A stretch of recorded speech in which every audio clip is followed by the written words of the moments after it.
Di sebuah pelosok desa di tepian hutan lebat, terdapat telaga biru, tempat yang konon dipercaya menyimpan rahasia gaib.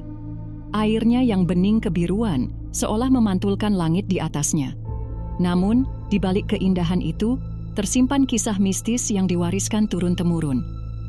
Orang-orang desa percaya, telaga itu adalah tempat bersemayamnya Nyi Ranting, arwah wanita cantik yang dahulu menjadi korban perjanjian terlarang. Burung hantu sering terdengar bersahutan kala senja, seakan memberi pertanda bahwa dunia manusia dan dunia gaib sedang bersinggungan.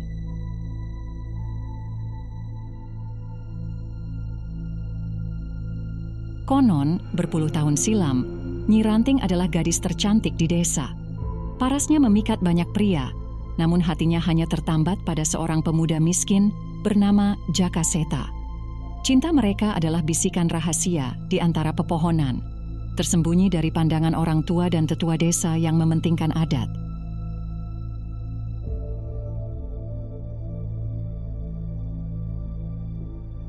Namun kecantikan Nyi Ranting juga menarik perhatian siluman ular putih, penguasa gaib yang bersemayam di dasar telaga biru.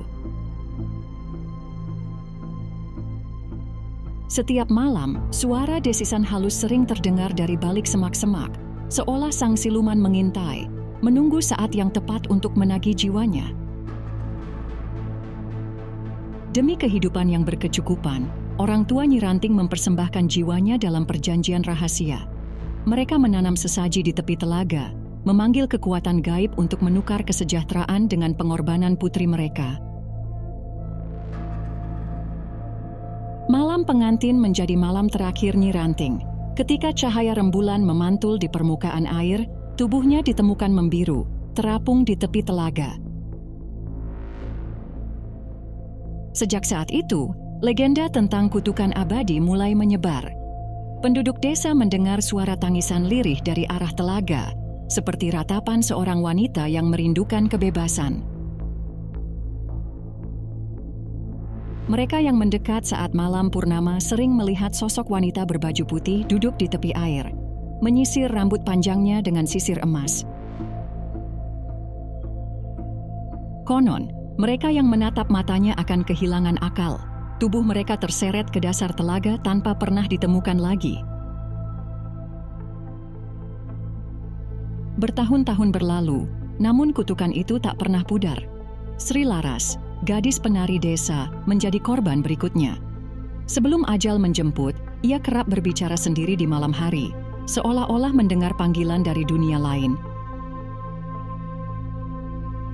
Suara gemericik air dan aroma bunga melati sering menyelinap di kamarnya, meski tak ada siapapun di sana. Dalam mimpinya, seorang wanita berbaju putih meminta Sri Laras menari di tepi telaga, menjanjikan keabadian di sisi dunia yang tak terlihat. Hatinya bimbang antara takut dan pesona gaib yang perlahan mengikat jiwanya. Ketika jasad Sri Laras ditemukan, aroma bunga melati menyeruak di udara, menyelimuti desa dengan keharuman yang tak wajar. Warga desa percaya arwah Nyi Ranting tengah mencari teman di alam arwah, teman yang tak pernah bisa menolak panggilannya. Di kejauhan, suara gamelan halus terdengar samar, seolah-olah ada tarian tak kasat mata yang terus berlangsung di tepian telaga. Legenda itu mulai memudar, hingga Jakaseta kembali ke desa setelah bertahun-tahun menghilang. Kini ia bukan lagi pemuda miskin, melainkan dukun sakti yang membawa pengetahuan tentang dunia gaib. Konon, selama pengembaraannya, Jakaseta berguru pada para leluhur di puncak Gunung Merapi, mempelajari rahasia mantra pemutus kutukan dan cara menundukkan siluman. Dengan membawa sesaji bunga 7 rupa, minyak misik, dan dupa harum, ia bersiap melakukan ritual pemanggilan untuk membebaskan arwah kekasihnya meskipun nyawa taruhannya.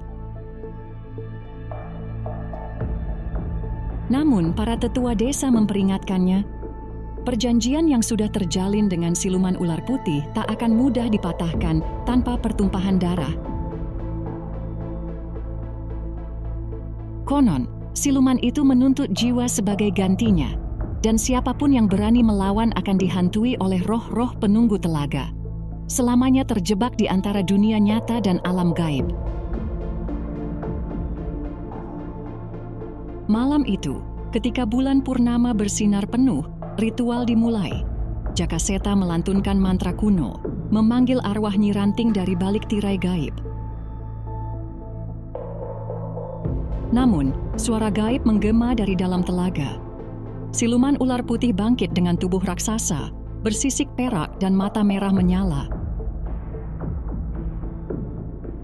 Hawa dingin menyelimuti desa, membuat pepohonan meranggas dalam sekejap. Dalam pertarungan yang tak kasat mata, Jakaseta berusaha mematahkan kutukan. Sementara siluman ular putih melilit tubuhnya dengan kekuatan yang mampu meremukkan tulang manusia biasa. Cahaya mantra berpendar dari tangan Jakaseta, melawan lilitan maut yang semakin erat. Nafasnya tersengal, namun matanya tetap terpejam, menggumamkan mantra terakhir yang diwariskan oleh leluhur. Angin kencang berhembus, membawa aroma kemenyan dan melati, sementara bayangan gaib menari di tepi telaga, menyaksikan pertarungan abadi antara manusia dan siluman. Dengan sisa tenaga terakhir, Jakaseta menancapkan keris pusaka ke tanah, mematahkan perjanjian gaib. Sosok Nyi Ranting perlahan muncul. Wajahnya yang dahulu cantik kini penuh luka, namun matanya berbinar penuh terima kasih. Jeritan siluman ular putih memecah malam, sebelum akhirnya tubuh raksasanya lenyap ke dasar telaga. Namun pembebasan itu tak pernah sempurna. Warga desa percaya Nyi Ranting hanya dibebaskan dari perjanjian, bukan dari takdir abadi sebagai penunggu Telaga Biru. Setiap kali angin malam berembus, suara lirih ratapannya masih terdengar di antara gemerisik daun. Seakan-akan arwahnya terjebak di batas dua dunia, menanti seseorang yang mampu membebaskannya sepenuhnya dari belenggu kutukan. Hingga kini, Telaga Biru masih menyimpan keheningan yang mencekam.